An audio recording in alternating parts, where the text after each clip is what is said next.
యేసు ప్రభుల వారికి ఏం కావాలంట? గాడిద కావాలా, గుర్రం కావాలా? ఏం కావాలండి? గాడిదే కావాలంటే యేసు ప్రభు. గాడి కొడక, గాడి పందానా వినపడ్డా ఇంపలే మీ ఇళ్ళల్లో ఇతని మాటలు? భార్యను పట్టుకొని గాడిద మొహం దానా, గాడిద కొడక.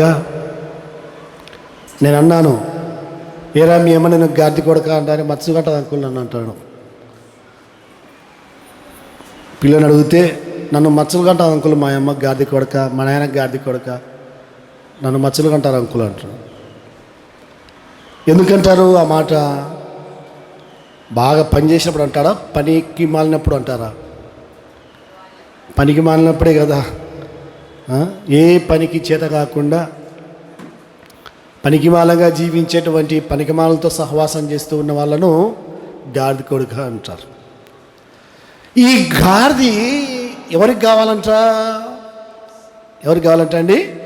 యేసయ్యకు. చప్పట్లు కొట్టండి, హల్లెలూయా. ఈ గాడిద యేసు ప్రభువుకు కావాలంట. మనమంటాం పంజేనుతో గాడిది గాడిది అంటాం. ఆ గాడిద యేసు ప్రభువుకు కావాలి. ఇప్పుడు నీకు పనికిరాంది, నాకు పనికిరాంది, సమాజానికి పనికిరాంది, సంఘానికి పనికిరానిది, ఎవరికి పనికిరాని గాడిద యేసుక్రీస్తు ప్రభుల వారికి కావాలి. యేసు ప్రభుల వారు ఆ గాడిద ఎక్కాలి, ఆ గాడిద మీద కూర్చోవాలి, ఆ గాడిదకి బట్టలు పరచాలి, ఆ గాడిద ఎదురుగా ఖర్జూరపు మట్టలు పట్టుకొని జై జై పలకాలి. గట్టిగా చప్పట్లు కొట్టండి, హల్లెలూయా. ఎంత సంబరం ఏంటో ఒకసారి ఆలోచన చేయండి.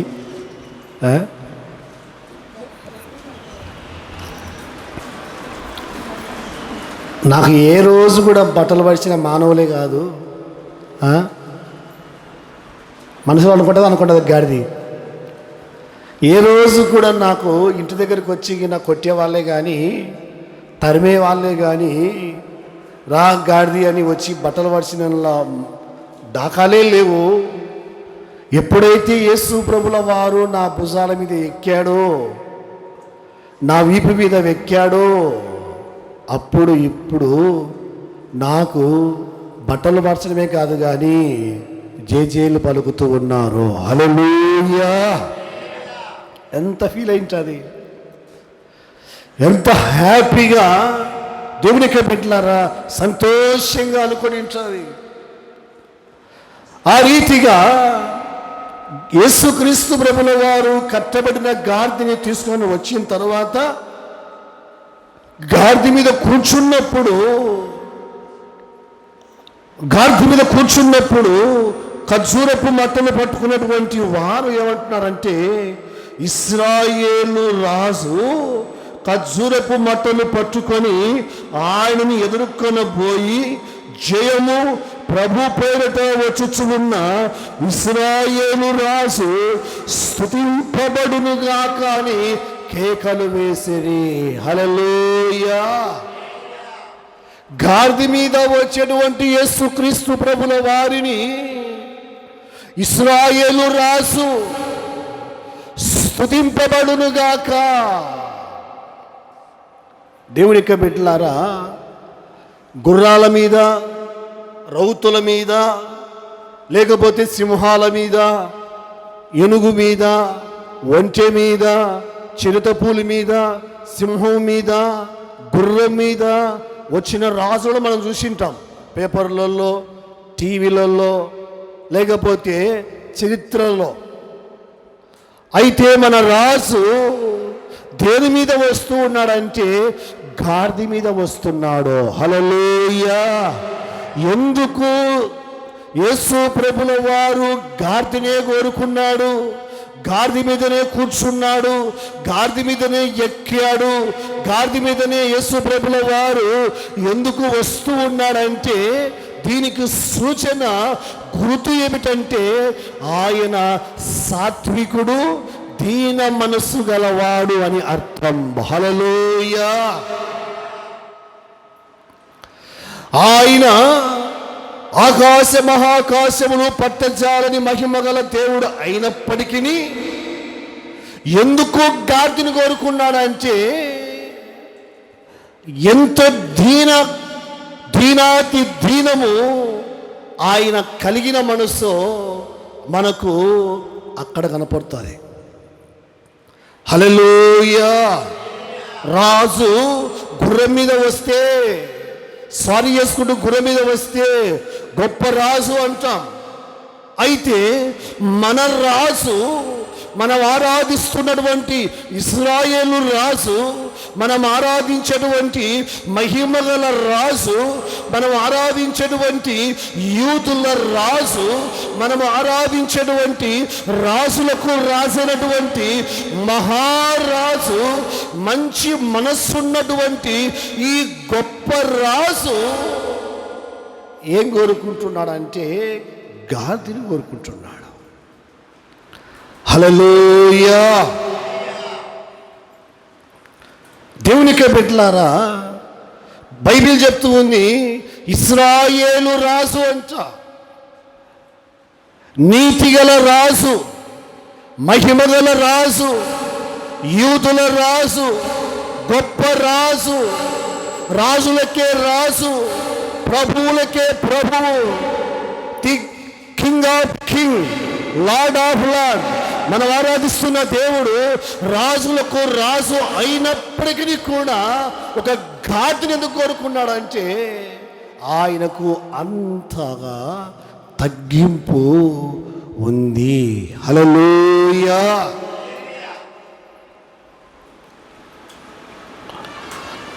ఒక పెద్ద నాయకుడు వచ్చాడు అనుకోండి, అయ్యా మాది పూరి గుడిసె, మా ఇంట్లోకి వచ్చి భోజనం చేస్తారా, మా ఇంట్లో బస చేస్తారా, మా ఇంట్లో సేద తీర్చుకుంటారా, మా ఇంట్లో నీళ్లు తాగుతారా, మా ఇంట్లో భోజనం చేస్తారా అంటే పరిగెత్తుకుంటూ వచ్చాడా? వస్తాడా అండి?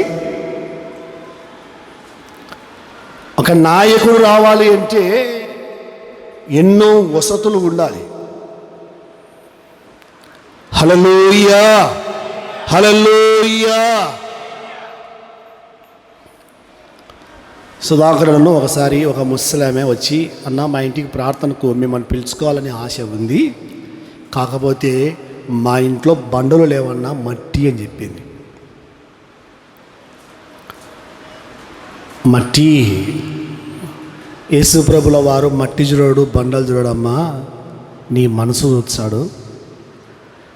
నీకు పిలుచుకునేటువంటి మనసు చూచాడమ్మా, అంతేగాని నీకు అద్దాల మేడ ఉందా, గొప్ప భవనం ఉందా, చికెన్ బిర్యానీ పెడతావా, మటన్ బిర్యానీ పెడతావా, మంచి మంచి వంటలు పెడతావా అని ఏం ఆలోచన చేయడమ్మా.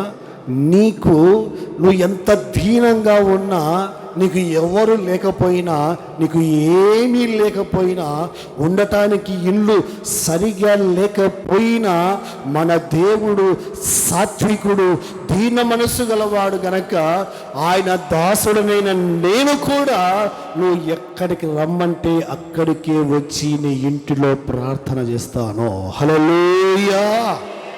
యేసుక్రీస్తు ప్రభుల వారికి ఎంత దీనత్వము ఉందో, ఆయన నమ్మినటువంటి మనకు కూడా ఏముండాలండి? దీనత్వం అనేది ఉండాలి. గర్వం అనేది యేసుక్రీస్తు ప్రభుల వారి ఛాయలో లేదు. గర్వం అనేది యేసుక్రీస్తు ప్రభుల వారి యొక్క చరిత్రలోనే లేదు. గర్వం అనేది యేసుక్రీస్తు ప్రభుల వారి పుట్టుకలో లేదు. గర్వం అనేది యేసుక్రీస్తు ప్రభుల వారి యొక్క మరణములో లేదు. గర్వం అనేది యేసుక్రీస్తు ప్రభుల వారి యొక్క చావులో లేదు. ఆయన జననము కూడా, ఆయన పుట్టినప్పుడు కూడా పశువుల తొట్టిలో పరుండబెట్టారు. పశువుల తొట్టిలో పరుండబెట్టినటువంటి యేసయ్య దగ్గరికి శాస్త్రులు అనగా తూర్పు దేశపు జ్ఞానులు యేసయ్య దగ్గరికి వచ్చి ఏమడిగారు? యూదుల రాజు ఎక్కడ? ఇప్పుడు యూదురాజు ఎక్కడ ఉండాలి? రాజభవనములో, రాజకోటలో, రాజసింహాసనం మీద రాజుకున్నటువంటి రౌతులు, గుర్రాలు, సైన్యము, భవనము. కానీ మనం ఆరాధిస్తున్నటువంటి యూదుల రాజు, దేవుని బిడ్డలారా, తూర్పు దేశపు జ్ఞానులు పూజ చేద్దామని, ఆరాధన చేద్దామని, లేకపోతే దేవుని స్తుతించాలని వాళ్ళు తూర్పు దేశపు జ్ఞానులు నక్షత్రం చూసి వచ్చారు. వచ్చినప్పుడు ఈ యూదుల రాజు ఎక్కడున్నాడు? ఎక్కడున్నాడండి? పశువుల పాకలో యేసు ప్రభుల వారిని పరుండబెట్టిరి. దేవుని బిడ్డలారా, కొందరికి అక్కడ కూర్చో అంటే ఈయన బల మొహమాటం. నీకు కింద కూర్చోన్నా, కింద కూర్చొని తినాలనా? ఆలగడలో ఒక అక్క మందిరానికి రమ్మంటే ఆ మందిరంలో కుర్చీలే లేవనేదంట. ఏం కావాలంట? కుర్చీలే లేవనేదంట. కొత్తలో లేవు అని బాధపడతారు. అక్కడ తీసుకురావచ్చు కదా, ఒక 10 ఒక డజను. తప్ప ఏమైనా? ఏం తప్పు చెప్పండి? కొందరికి ఇంట్లో ఎచ్చులు ఏంటది, బయట ఎచ్చులు ఏంటది, మందిరం కాడ ఎచ్చులు ఏంటది. తినే కాడ ఎచ్చులే, తాగే కాడ ఎచ్చులే, కూర్చునే కాడ ఎచ్చులే, మాట్లాడే కాడ కూడా వాళ్ళ మాటలే ఎంత ఉంటాయంటే కోటలు దాటుతూ ఉంటాయి. యేసు ప్రభుల వారు యూదులకు రాజు అయినప్పటికీ కూడా ఆయన పశువుల తొట్టిలో పరుండబెట్టింది. హల్లెలూయా! యేసుక్రీస్తు ప్రభుల వారు ఇశ్రాయేలు రాజు అయినప్పటికీ కూడా దేని మీద రావడానికి ఇష్టపడుతూ ఉన్నాడు? కట్టబడిన గాడిది. గాడిది అంటే తృణీకరించబడింది. గాడిది అంటే ఎన్నిక లేనిది. గాడిది అంటే అందరి చేత ఇదిగో దూషించబడింది, ఎగతాళి చేసేది, అసహ్యించుకునేది, ఎన్నిక లేనిది, ఇదో తిరస్కరించబడినది, విసర్జించబడినది. ఇలాంటి గాడిదని యేసుక్రీస్తు ప్రభుల వారు, యేసు ప్రభుల వారికి కావాలని మీరు చెప్పండి. హల్లెలూయా! హల్లెలూయా! అవును, మన రాజు ఎంత ధీరుడు, ఎంత సాత్వికుడు, ఎంత తగ్గింపు కలిగిన వాడు.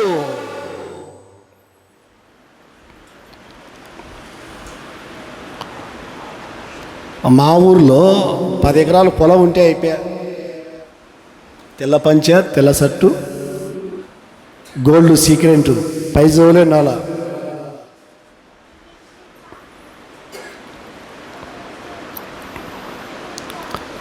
ఉదయం లేచానే కోయిలకుంట్లలో కోయిలకుంట ఉంటారో ఉండరో కానీ మా ఊరోళ్ళు మాత్రం కోయిలకుంటలోనే ఉంటారు. వాళ్ళు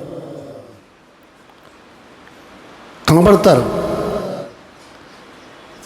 దేవునికి బిడ్డలారా, కొందరిని పట్టుకోవడానికి పగ్గాలు జరుపు. మాకేం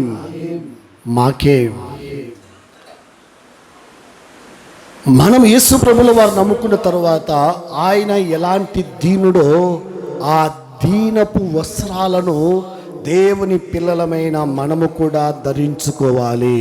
హల్లెలూయా!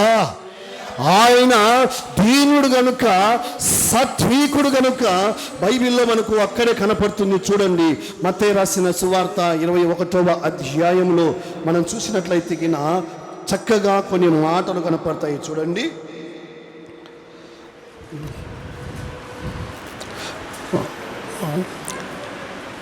వాటిని విప్పి నా యొద్దకు తీసుకుని రండి.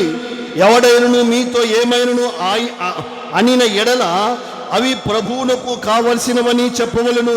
వెంటనే అతడు వాటిని తోలిపెట్టునని చెప్పి వారిని పంపాను. ప్రవక్తలు చెప్పబడినవి నెరవేరునట్లు ఇవి జరిగెను.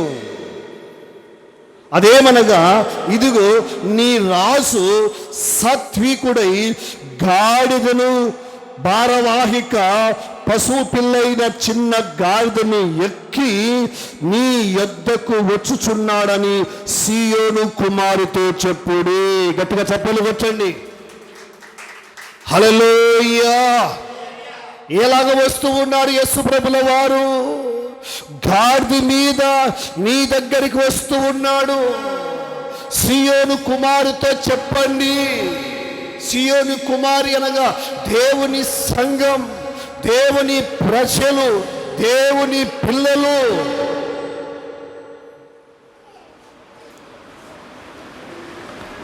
దేవుని యొక్క బిడ్డలారా, ఆర్భాటముతో ఆడంబరాలతో యేసుప్రభు వస్తున్నాడా ఆయన పిల్లల దగ్గరికి? సాత్వికుడై లేక దీన మనసు కలిగిన వాడై, తగ్గింపు కలిగిన వాడై తన పిల్లల దగ్గరికి ఆయన వస్తున్నాడు. హల్లెలూయా.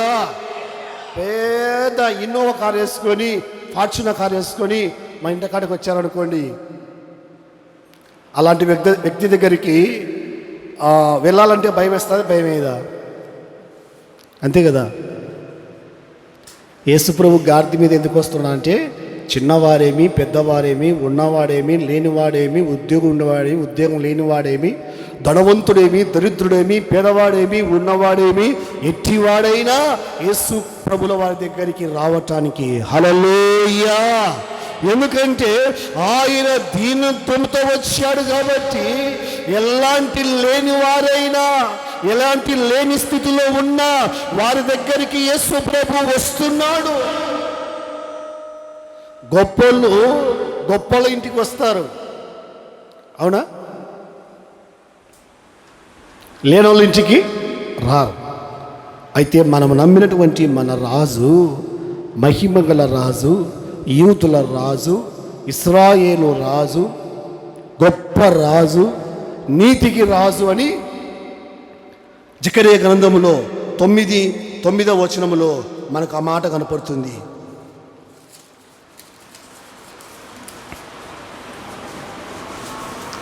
సియోను నివాసులారా బహుగా సంతోషించుడి, యెరూషలేము నివాసులారా ఉల్లాసముగా ఉండుడి. రాజు నీతిపరుడును రక్షకుడును దీనుడై గాడిద పిల్లను ఎక్కి నీ యొద్దకు వచ్చుచున్నాడు. గట్టిగా చప్పట్లు కొట్టండి. హల్లెలూయా. సియోను నివాసులారా, యెరూషలేము నివాసులారా సంతోషించండి, ఉల్లసించండి. రాజు, నీతిమంతుడు, రక్షకుడు, దీనుడు నీ దగ్గరికి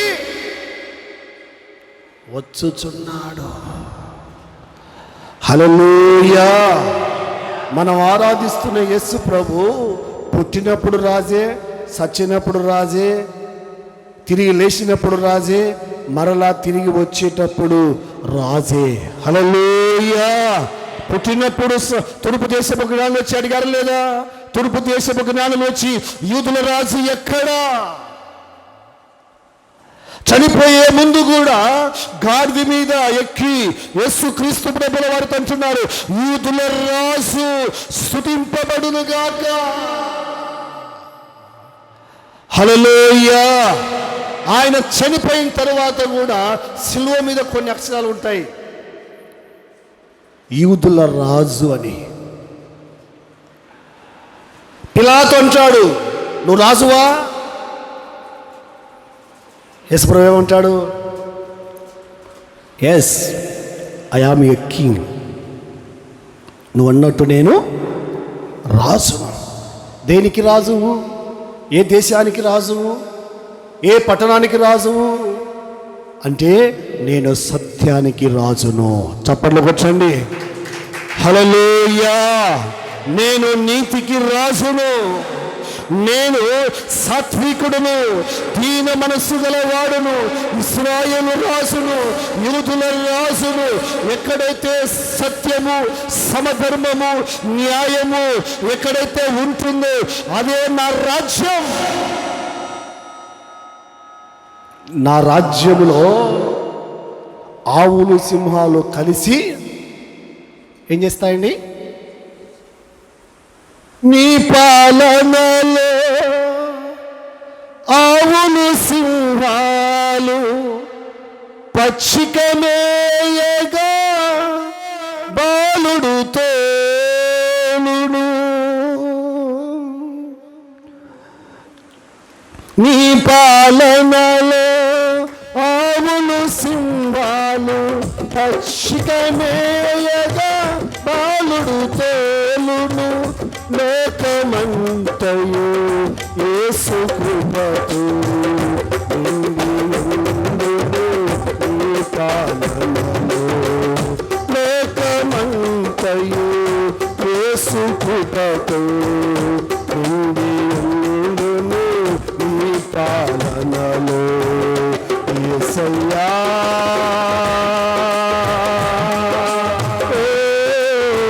యేసయ్యా యేసయ్యా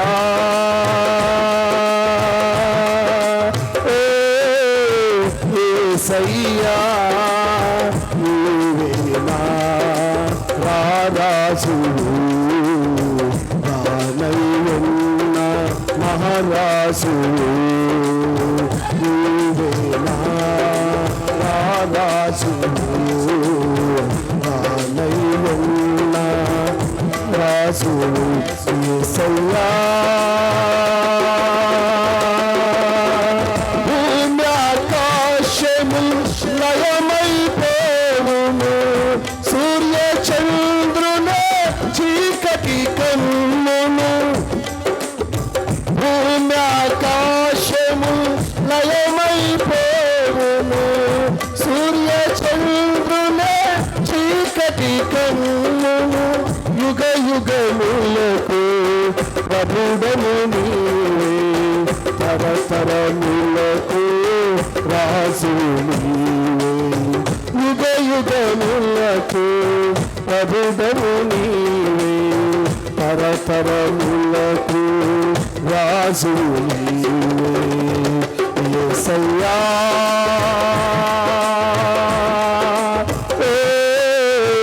యేసయ్యా యేసయ్యా యేసయ్యా హల్లెలూయా. ఆయన రాజ్యములో ఉన్నటువంటి వారు ఎలాగా ఉంటారంటే ఆవులు సింహము పచ్చిక మేస్తూ ఉండగా బాలుడు వచ్చి ఏం చేస్తాడు తోలుతాడంట.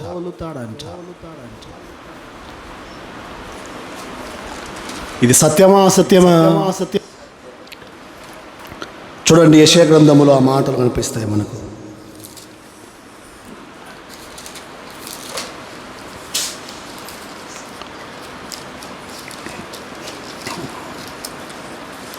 పదకొండవ అధ్యాయం 6వ వచనం. తోడేలు గొర్రెపిల్ల యొద్ద వాసము చేయును. నోట్ చేసుకోండి. చిరుతపులి మేకపిల్ల యొద్ద పండుకొనును. దూడయు కొదవసింహము పెంచబడిన కోడయు కూడుకొనగా బాలుడు తోలును. ఆవులు ఎలుగులు కూడి మేయును. వాటి పిల్లలు ఒకే చోట పండుకొనును. ఎద్దు మేయున్నట్లు సింహము గడ్డి మేయును. పాలు కుడుచు పిల్ల నాగుపాము పుట్ట యొద్ద అట్లాడును. పిడనాగు పుట్ట మీద పాలు విడిచిన పిల్ల తన చెయ్యి చాపును. హల్లెలూయా. ఇది దేవుని యొక్క రాజ్యములో ఉండేటువంటి శ్రేష్టమైనటువంటి సంగతులు. దేవుని రాజ్యం ఎలాగ ఉంటుందంటే తోడేలు గొర్రె పిల్ల ఒకే చోట వాసం చేస్తాయి.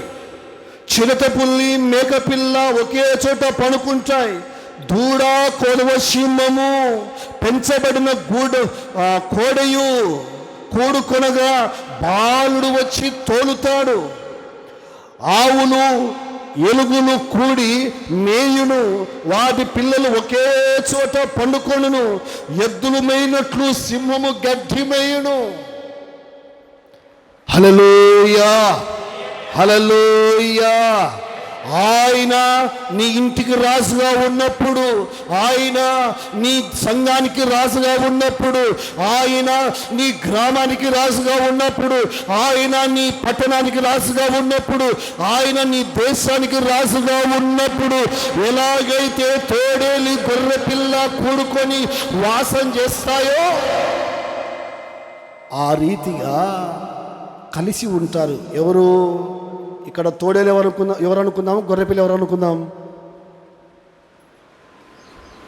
మన ఇళ్ళల్లో, మన సంఘములో, మన ఇంటిలో, బయట సమాజంలో ఏమనుకుందాం? తోడేలి, గొర్రెపిల్ల. ఎవరు పై చేయి ఉంటుందో వాళ్ళే తోడేలి. ఇంట్లో భార్య కావచ్చు, భర్త కావచ్చు, అత్త కావచ్చు, కోడలు కావచ్చు, అక్క కావచ్చు, చెల్లి కావచ్చు. ఎవరు పై చేయి ఉంటుందో వాళ్ళే తోడేలిలాగా ఏం చేస్తారు? తోడేలి. గొర్రెపిల్ల కనకపోతే ఏం చేస్తుంది? తోడేలి పిక్క తింటుంది. పిక్క తినదా? పిక్క తింటుంది. ఆ తోడేలి పిక్క తిన్నట్లు ఇప్పుడు భార్య భర్తను పిక్క తింటా ఉంటుంది. నేను అబద్ధం చెప్పానా? యేసుప్రభు లేనప్పుడు, యేసుప్రభు ఉన్నప్పుడు కాదు, మళ్ళా ఆ ఇంటికి యేసుప్రభు రాజుగా లేనప్పుడు భర్త తన భార్యను ఒక తోడేలిలాగా పిక్కొందించాలి. అది యేసుప్రభు ఉన్నాడనుకో, ఆయన రాజ్యములో తోడేలి, గొర్రె, చిరుతపులి, మేకపిల్ల, కొదవ సింహము, ఆ ఎలుగు పంచి, ఇదిగో ఎలాగైతే కొదవ సింహము, దేవునికి బిడ్డలారా ఎద్దులు కలిసి ఉంచాయో, దేవుని పిల్లలైనటువంటి వారు ఆయన రాజ్యములో చేర్చబడిన వారు, ఆయన ఆ ఇంటికి రాజుగా ఎప్పుడైతే ఉంచాడో ఆ ఇంటిలో రాక్షసి కోడలు, మెత్తగా ఉన్నటువంటి అత్త కూడా కలిసి ఉంటారు. స్తోత్రం చెప్పండి, గట్టిగా చెప్పండి, హల్లెలూయా. ప్రభువును నమ్ముకోక మునిపే రాక్షసత్వం ఉండాలి, కానీ ప్రభువుని ఎరగక మునిపే నీలో దుడుకుతనం ఉండాలి, నీలో కోపం ఉండాలి, నీలో ఆవేశం ఉండాలి, నీలో ఇంకా రకరకాలుగా దేవునికి విరోధమైన స్వభావం ఉండాలి. కానీ ఎప్పుడైతే నీవు, నీ భార్య, నీ పిల్లలు, నీ కుటుంబము ప్రభువుని నమ్ముకుంటారు, ప్రభువుని నమ్ముకున్న తరువాత అప్పుడు నీ ఇల్లు ఎలాగా ఉండాలంటే యేసు రాజు పరిపాలించేటువంటి ఒక రాజ్యముగా ఉండాలి. గట్టిగా చప్పట్లు కొట్టండి, హల్లెలూయా. అందుకోసం యేసు ప్రభు ఏం చెప్పాడు? పరలోక రాజ్యం ఎక్కడో లేదు, మీ మధ్యలోనే ఉన్నాయి. పరలోక రాజ్యములో పాటలు ఉంటాయి. నీ ఇంట్లో పాటలు ఉంటే పరలోకమే.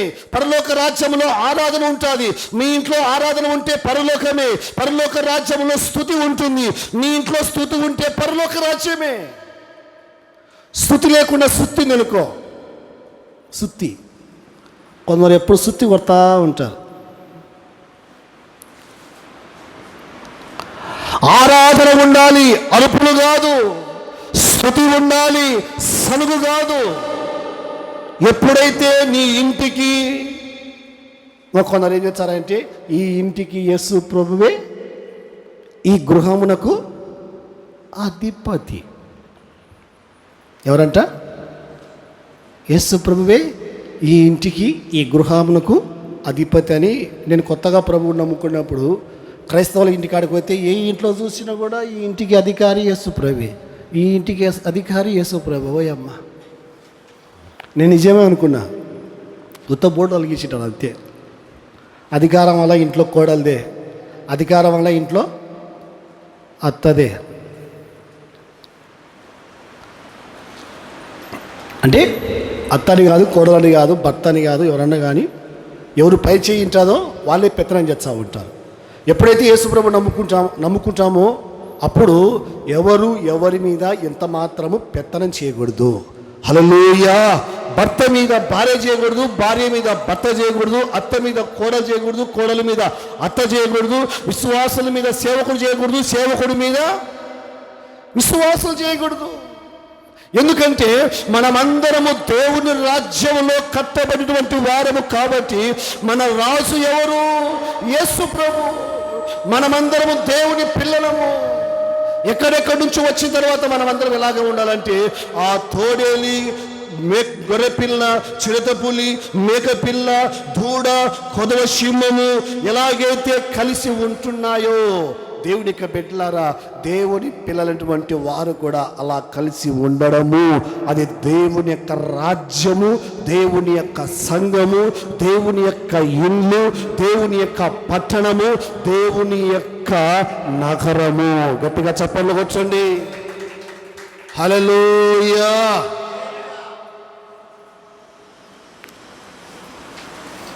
నేను ఒక ఇంటికి ప్రార్థన చేయడానికి పోతే కోడలకు అత్త అన్నం పెడుతుంది.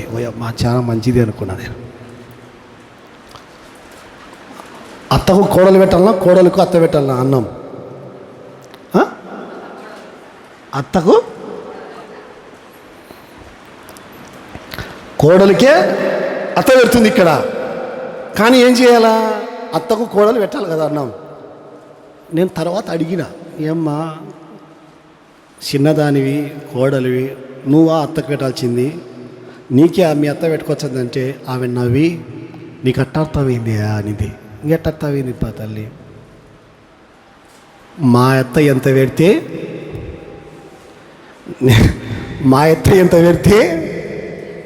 నేను అంతే తినాలా, కొలత తినాలా, అందుకు మా అత్త నాకు అన్నం పెట్టేది. చూడండి ఎట్టోదో రాజ్యం.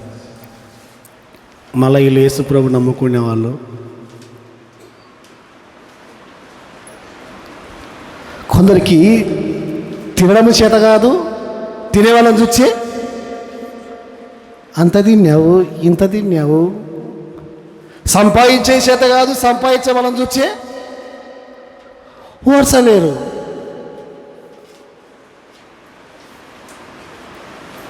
నేను ఆశ్చర్యపోయాను, ఏమ్మా అత్త పెడుతుంది కోడల కంటే. ఓ అత్త కాదంట, ఒక గంట వేచ్చే గంట తినే తినాలగా. ఇదంట పద్ధతి. కొలత తిండి అంట. బియ్యం కూడా అత్తని వేయాలంట. బియ్యం ఎన్ని సార్లు అంటారా, లేకపోతే గ్లాస్ అంటారా, ఆమెనే వేయాలంట. ఇంకా మా యొక్క వాళ్ళ ఊర్లో, మా యొక్క కొత్తగా పెళ్ళైనప్పుడు వాళ్ళ మామ ఆయిల్ ఉంటుంది కదా, ఆయిల్ కూరలు వేసి ఆయిల్ ఉంటుంది కదా, ఇచ్చాడంట. తీసుకుపోయి మళ్ళీ బీరువాలు పెట్టుకుంటాడంట. ఏంది? Sunflower oil. అమ్మా చూడండి ఎట్టొద్ద పరిస్థితి. దేవుని రాజ్యములో పెద్ద చిన్న, ధనవంతుడు ఐశ్వర్యవంతుడు, తోలేలి గొర్రె అనే భేదము లేకుండా అందరూ సమానంగా లోకమంతా ఆయన కృపతో నింపబడి, ఆయన రాజ్యము చేత నింపబడిన వారు దేవునికి పెట్టారా, ఏమాత్రం భేదము లేకుండా సంతోషంగా సమాధానంగా ఐక్యత కలిగి జీవిస్తారు. దేవుని రాజ్యం అంటే. హల్లెలూయా, హల్లెలూయా. అవును. ఏమమ్మా మందిరానికి రాకుండా అని అక్కడ అడిగితే, వాళ్ళు వచ్చన్నారని వాళ్ళు వచ్చన్నారు మందిరానికి, నేను రా, దాని ముఖం నేను చూడను.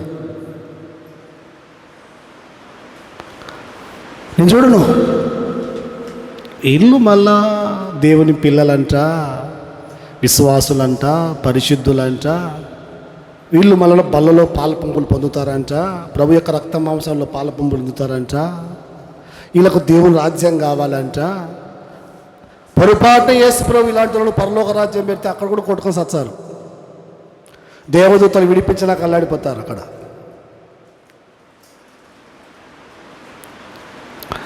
దేవుని రాజ్యము అంటే నీతిగల రాజ్యం, సత్యముతో కూడుకున్న రాజ్యం, గొర్రెలు ఇదిగో తోడేలు కూడుకొని ఉన్నటువంటి రాజ్యము, చిరుతపులి మేకపిల్ల కలిసి ఉండే రాజ్యం, పొదవ సింహము ఇదిగో ఎద్దు కలిసి ఉన్నటువంటి రాజ్యం.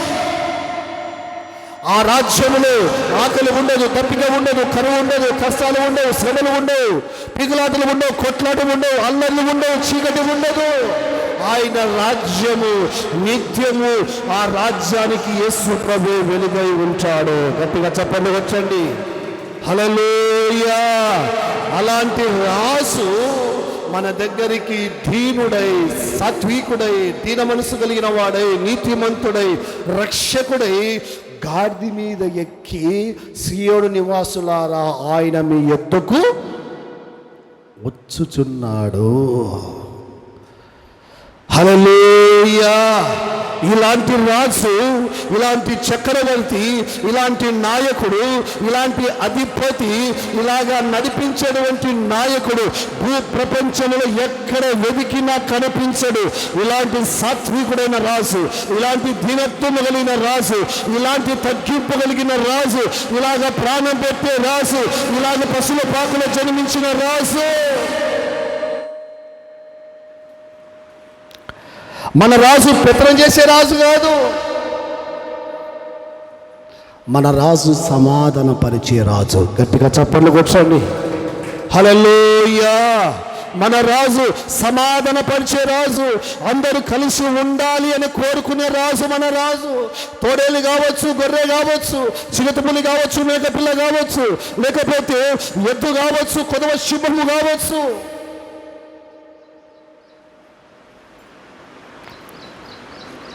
యేసు ప్రభు దగ్గరికి వచ్చిన తర్వాత అందరూ కలిసే, ఇది పరలోక చట్టం, ఇది యేసుక్రీస్తు ప్రభుల వారు నియమించినటువంటి రాజ్యం.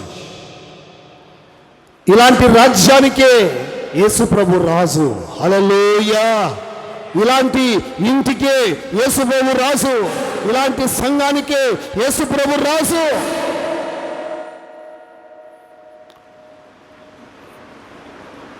ఉల్లిగడ్డకు ఒక పెద్ద మంచి,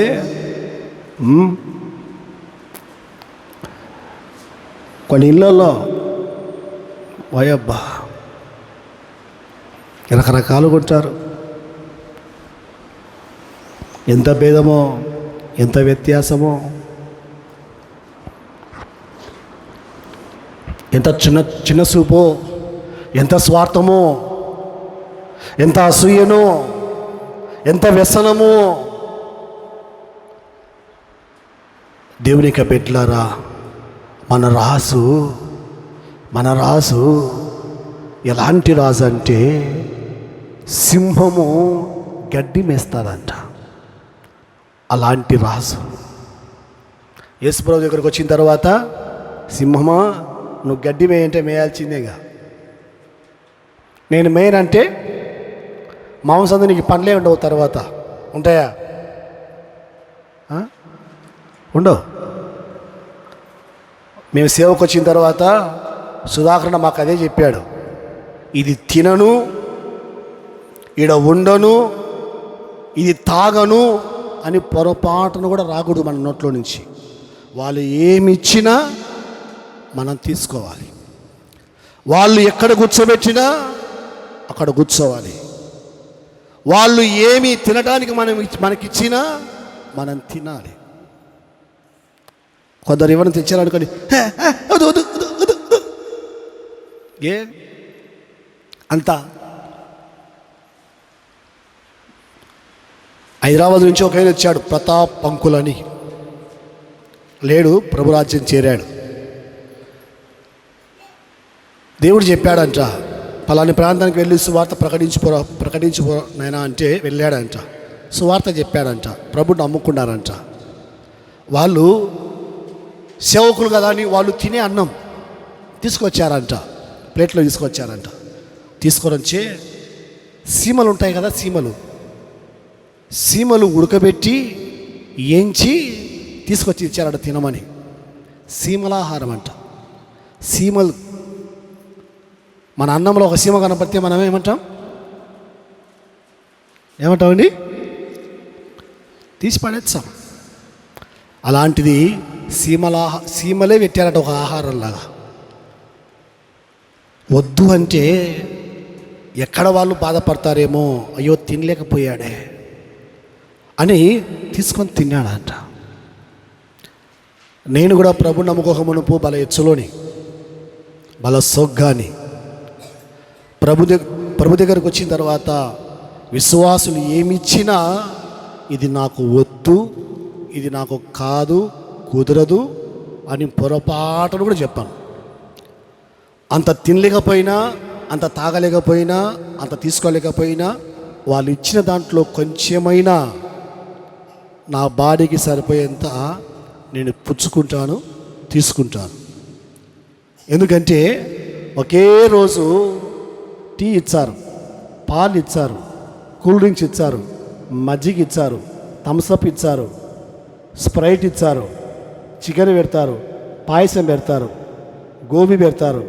ఇంకొక అక్క అయితే స్పాట్లోనే ఆమె తెలివంతా కూడా దాని మీద ఏం చేస్తుంది, ప్రయోగం చేస్తుంది.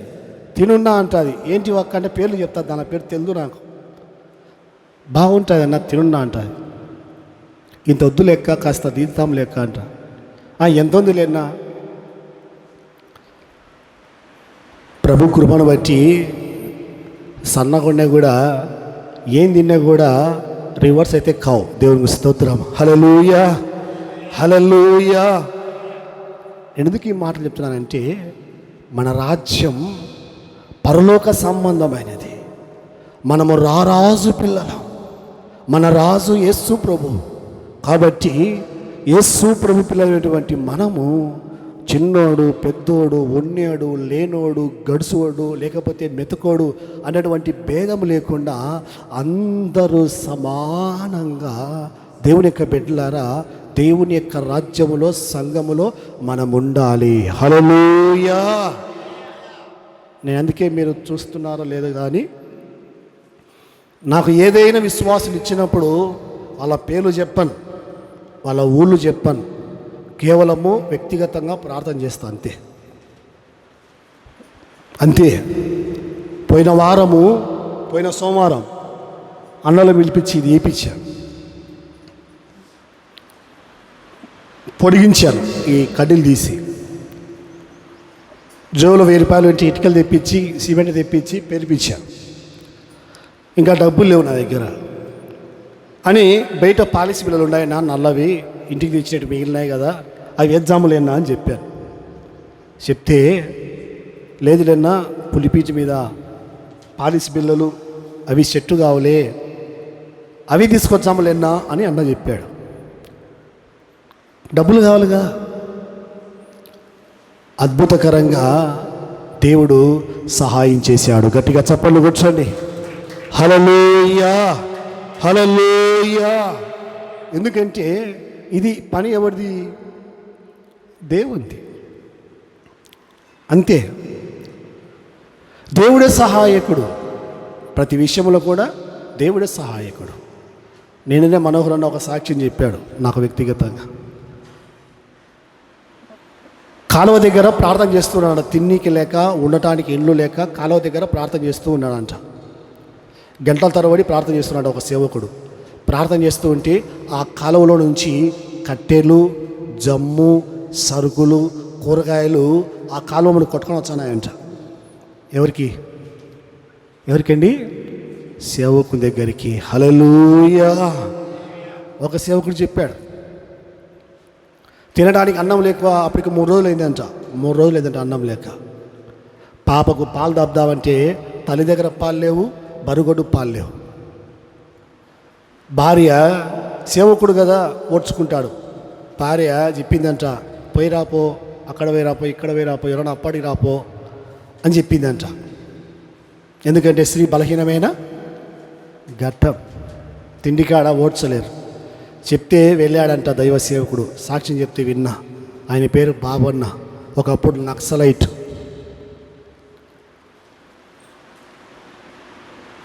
ఒక ఏ దగ్గరికి వెళ్తే కూర్చున్నాడంట. కూర్చొని సాయంత్రం కూర్చోబెట్టుకొని ఇద్దాం అనుకునే కానీ ఏం లేవు, పోయి రాపో, మళ్ళీ రాపో అన్నాడంట. ఇంటి దగ్గరికి వచ్చి భార్యకు చెప్పాడంట, ఈ రోజు నుంచి నన్ను ఎక్కడికి పంపించాకు. దేవుడు నీళ్ళు ఇచ్చే నీళ్ళు తాగుదాం, గంజి వచ్చి గంజి తాగుదాం, ఉల్లిగడ్డ కారం ఇచ్చే ఉల్లిగడ్డ కారం తిందాం, అంతేగాని తిన్నికి లేదు, తాగనికి లేదని నన్ను ఎక్కడికి పంపించగాకు దయచేసి. 3 రోజులు తల్లి పిల్లలు అందరము ఉపవాస దినం ప్రకటించుకొని ప్రార్థన చేద్దాం. హల్లెలూయా. ఆ ఊరిలో ఒక పెద్దయిన రిటైర్ అయిన తర్వాత ఊరికి వెళ్ళేటప్పుడు ఇంత సామాను, ఇంత సరుకులు, ఇన్ని బియ్యము, ఇన్ని కూరగాయలు ఊరికి ఎత్తుకొని పోయలేక ఇంట్లో ఉన్న సామానాలను తీసుకొని వచ్చి దైవ సేవకునికి ఇచ్చిపోయాడంట. గట్టిగా చప్పట్లు కొట్టండి. హల్లెలూయా. అవును, ఎవరో తెలుదు నాకు. ఒక ఆయన బైకులో బియ్యం తీసుకొని వచ్చాడు. అన్న జాన్ వెస్లీ పాస్టర్ అంటే మీరేనా అంటున్నాడు. అవునన్నా నేనే. యేసుకృప మందిరం ఇదేనా అన్న అంటే యేసుకృప మందిరం ఇదే. నువ్వు ఎవరయ్యా అంటున్నా. నేను ఇదిగో పలానా వ్యక్తి పలానా చోటు నుంచి పలానా సేవకుడి దగ్గరికి వెళ్ళి పలానా చర్చి దగ్గరికి వెళ్ళి బిఎన్టీకి వేసి రాపో. గట్టిగా చప్పట్లు కొట్టండి. హల్లెలూయా. అవును, మన దేవుడు రాజైనప్పుడు ఆయన రాజ్యములో ఉన్న ఆయన పిల్లలకు కొదవ చేస్తాడా? కొదువ చెయ్యడు. సహాయము ఆయన చెయ్యువాడు. హల్లెలూయా, హల్లెలూయా. ఈ మధ్యన ఒక అక్క నాకు ఫోన్ చేసింది. చెల్లుది నాది, ఏదో దేశం పేరు ఉంది అందుకు అడుగుతున్నా. వేరే దేశంలో ఉంది ఆమె. ఆ దేశం నుంచి నాకు ఫోన్ చేసింది. అన్న మీ వాట్సాప్ నెంబర్ చెప్తారా అని. వాట్సాప్ నెంబర్ కాదు, ఫోన్పే నెంబర్. వాట్సాప్లో నుంచి ఫోన్ చేసింది. ఎందుకంటే వేరే దేశం కదా, మామూలు కాల్ రాదు, వాట్సాప్లో నుంచే ఫోన్ చేయాల్సింది. ఫోన్ చేసి అన్న మీరు ఫోన్పే నెంబర్ చెప్పండి అన్న అని. ఆమె ఊరు తెలియదు, పేరు తెలియదు, ఎవరో తెలియదు నాకు. ఎవరమ్మా మీరంటే ఆమె పేరు చెప్పింది, ఊరు చెప్పింది. నేను పలానా దేశంలో ఉంటున్నానన్నా, నా కోసం ప్రార్థన చేయండి.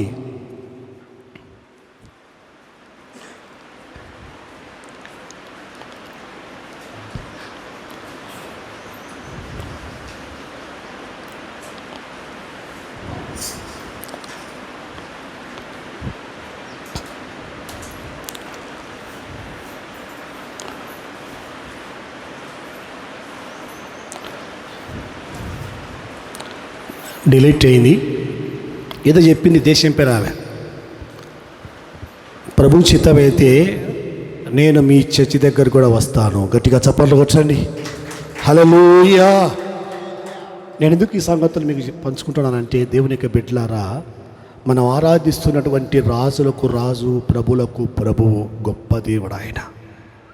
ఆయన రాజ్యములో ఉన్న మనమందరము దేవుని పిల్లలము, మనమందరము సమానమే. ఇక్కడ గొర్రెలైనా ఒకటే, తోడేళ్ళైనా ఒకటే, చిరుతపులైనా ఒకటే, మేకపిల్లైనా ఒకటే, కొదవ సింహమైనా ఒకటే, కోడె దూడైనా ఒకటే. ఆకారాలు వేరున్నా మనసు మాత్రం ఎలాగ ఉండాలి? అందరూ ఒకేలాగా ఉండాలి. హల్లెలూయా. అందుకోసమే ప్రాణం పెట్టింది ఆయన, అందుకోసమే రక్తం కార్చింది ఆయన, అందుకోసమే ఆయన గాయాలు పొందాడు, అందుకోసమే కలవరి శిలువలో నీ కొరకు నా కొరకు తన ప్రాణం పెట్టి గాయాలు పొంది సిలువను మోసి నలిగిపోయి కరిగిపోయి ఇరిగిపోయి దంచబడి ఈడ్చబడి తన ప్రాణం నీ కొరకు నా కొరకు మనందరి కోసం యేసు ప్రభు ప్రాణం పెట్టాడు. దేవుడి మాటలు మన హృదయంలో దీవించునుగాక. ఆమేన్, ఆమేన్. మోకరించండి, మోకరించండి. ఆరాధనలో ఏకీభవించండి, ఏకీభవించండి.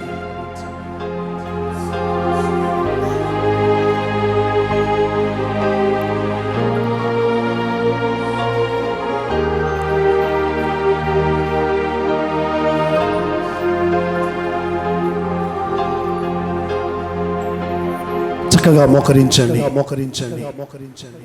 మస్కెట్ దేశం నుంచి ఆ సహోదరి కాల్ చేసింది నాకు. అది ముస్లిం దేశం. ఈ మధ్యలోనే మళ్ళా ఫోన్ చేసింది, నా యుద్ధాలు ఉన్నాయి, ప్రార్థన చేయండి, ప్రభువు సహాయం చేయనట్లు. మరలా నేను ఫోన్ చేశాను, ఎలాగున్నారు సిస్టర్? ప్రభు కృపను బట్టి బాగున్నావన్నా. దేవునికి బిడ్డలారా, బైబిల్ మనకు చెప్పే మాట ఏంటంటే, మన రాజు, యూదుల రాజు, ఇశ్రాయేలు రాజు, మహిమగల రాజు, సాత్వికుడైన రాజు, దీనుడైన రాజు, మన రాజు మన రాజ్యములో ఉన్నప్పుడు మనకు కొదువ, కొరత, తక్కువ, లేమి, దరిద్రం, పేదరికము, అప్పులు, అనారోగ్యము, సమస్యలు ఉండకుండా మన రాజు మనకు కావలసిన సమస్తాన్ని సిద్ధపరిచేటువంటి గొప్ప రాజు అని మనం గుర్తించాలి. రాజులకు రాజు, ప్రభువులకు ప్రభు, గొప్ప రాజు అయిన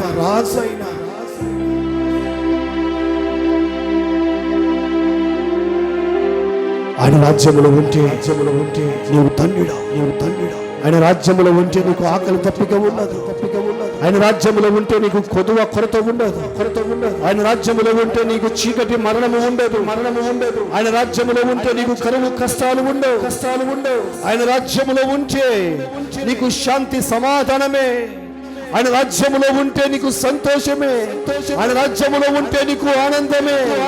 ఆయన రాజ్యములో ఉంటే నీకు ఆశీర్వాదమే. ఆయన రాజ్యములో ఉంటే నీకు దీవెన.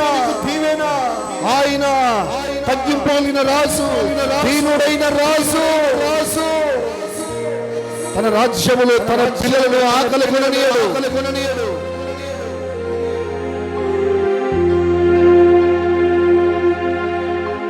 పరిశుద్ధుడా, ప్రేమగల తండ్రి, మహోన్నతుడా, మహాగణుడా, పరిశుద్ధుడా, గొప్ప తండ్రి, నీ అమూల్యమైన, దివ్యమైన, శ్రేష్టమైన, ఉన్నతమైన, పరిశుద్ధమైన నామానికి కోట్ల కొలది స్తోత్రాలు చెల్లిస్తున్నా.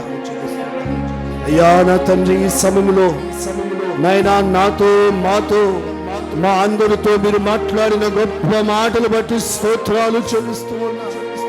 మహిమ కలిగిన మా రాజా, మా దేవా, మా తండ్రి, మా నాయన, స్తోత్రాలు చెల్లిస్తున్నా.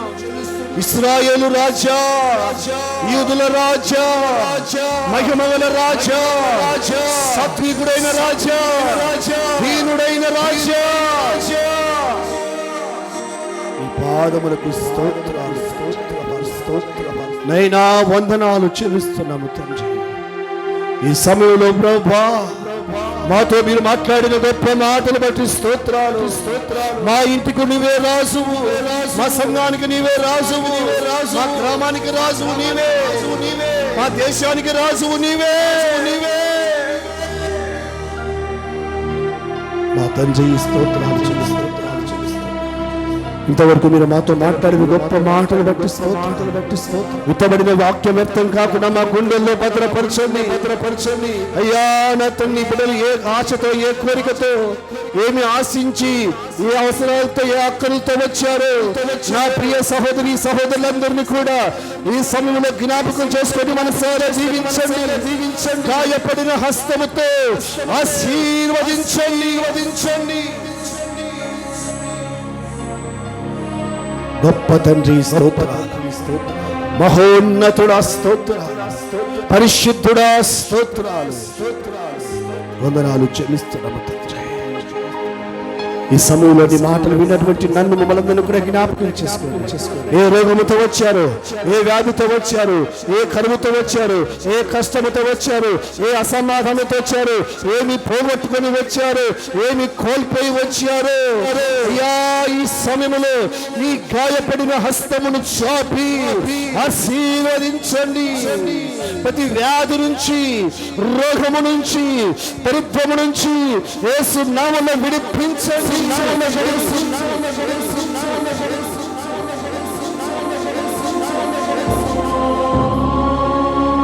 కిడ్నీ ప్రాబ్లమా, లివర్ ప్రాబ్లమా, గుండె ప్రాబ్లమా, స్కిన్ ప్రాబ్లమా, థైరాయిడ్ ప్రాబ్లమా, సంతానపు సమస్యల, కోర్టు సమస్యల, భార్యాభర్తల సమస్యల, అత్తాకోడల మధ్య సమస్యల, ఆర్థిక ఇబ్బందుల, అనారోగ్యమా, అయ్యో నా తండ్రి, ప్రతి యొక్క దీన బిడ్డలందరూ కూడా జ్ఞాపకం చేసుకుని బాధపడుతున్న ప్రతి ఒక్కరిని కూడా బాగు చేయువాడు నీవే.